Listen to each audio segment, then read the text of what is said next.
Amigos e amigas, boa noite. Vocês já pararam para pensar quantos pombos temos em nosso país, em nossas cidades? Vocês já pararam para pensar quantas doenças eles nos trazem? Pois é. Mas da onde que vieram esses pombos? Hoje eu vou contar para vocês. Os pombos vieram mais ou menos no século XVI pela família imperial.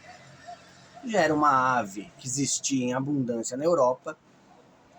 E a família imperial trouxe, em primeiro lugar, para adornar as cidades, deixá-las mais enfeitadas, mais bonitas. Essas aves antigamente eram domesticadas. Elas também eram usadas como alimento para os colonos. Elas ficavam nas gaiolas, nos viveiros e eram abatidas conforme a necessidade. Com o tempo, no aumento da civilização, alguns pombos foram fugindo, se abrigando em outros lugares, e aí se começou a infestação. Mas os pombos, eles são descritos na história muito mais antigo que isso. Por exemplo, na Mesopotâmia, há mais ou menos 3.000 anos antes de Cristo, já existia lá a deusa Inanar, deusa da fertilidade, deusa do amor. Ela já era representada com estatuetas, estátuas de barro, às vezes chumbo, com uma pomba. Na Grécia também já existia a representação de pombos. O templo de Afrodite, por exemplo, era adornado com estatuetas de pombos. Nos festivais, os pombos eram sacrificados. Na Bíblia hebraica, por exemplo, você tem várias passagens que contam os pombos, né? Então, por exemplo, Noé, quando ele quis saber se as águas estavam baixando, ele soltou um pombo para ver se ele descobria, se ele voltava com um ramo de alguma vegetação. Mas vamos falar de hoje. Hoje, os pombos são considerados animais sinantrópicos. E o que é isso? O que significa sinantrópicos? São animais que não são nem silvestres, nem domesticados, nem pets, mas eles se adaptaram e convivem com o ser humano nas cidades, mesmo que não sejam desejados, mas eles vivem. Os pombos são o quê? Monogâmicos.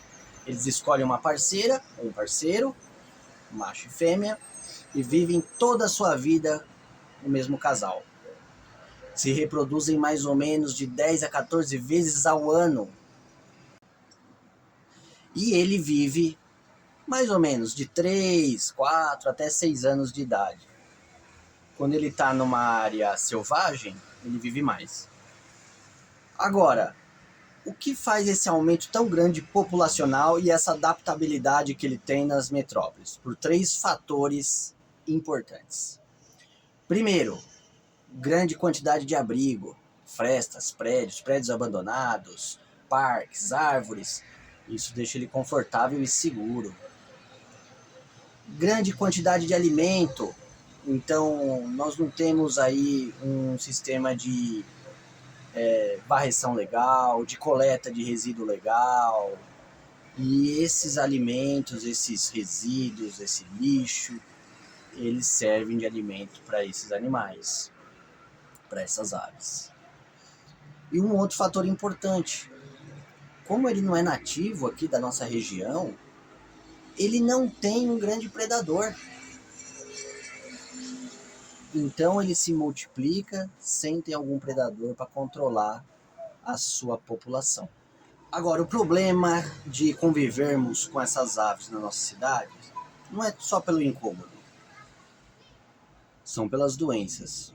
Hoje temos aproximadamente 57 doenças catalogadas que são causadas pelos pombos.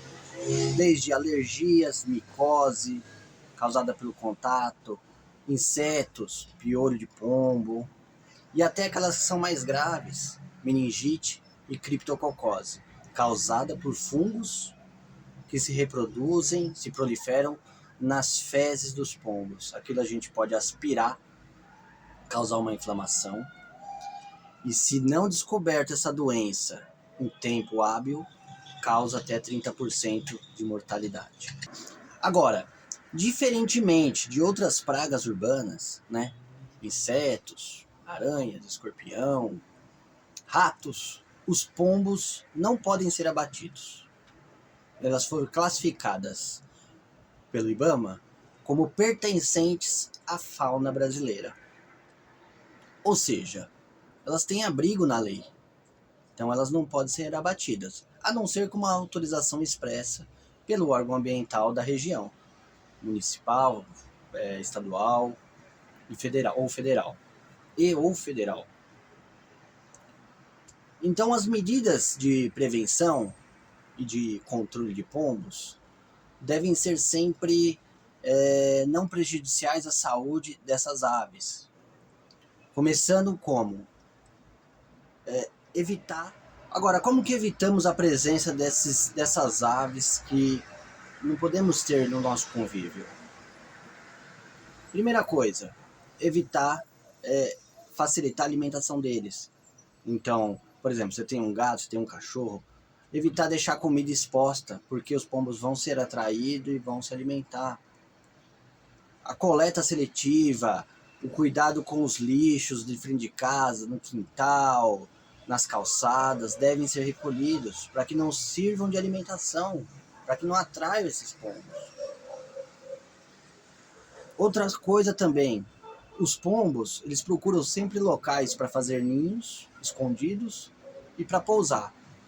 Então, você vê aqueles prédios, aqueles sobrados, com aqueles beirais maravilhosos.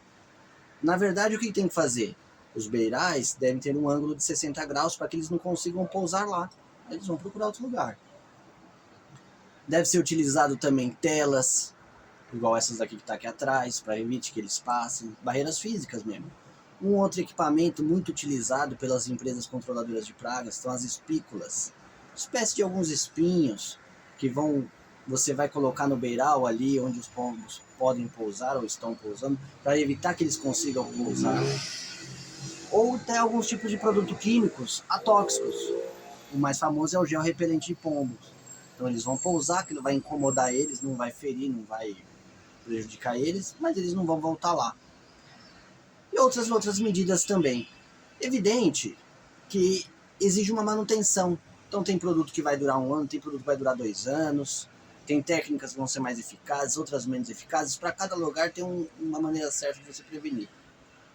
O importante é você tomar cuidado, prevenir, cuidar da saúde da sua família, para que não venha ter algum tipo de doença posteriormente. Tá bom, pessoal? Gostaram, pessoal? Como eu falei, tô começando agora, então ainda os vídeos não estão muito aprimorados, mas eu prometo que vai melhorando aos poucos. Então, me ajuda aí, tá? Curte esse vídeo, compartilha com todo mundo. Com o passar do tempo a gente vai melhorando cada vez mais, vai trazendo mais informação.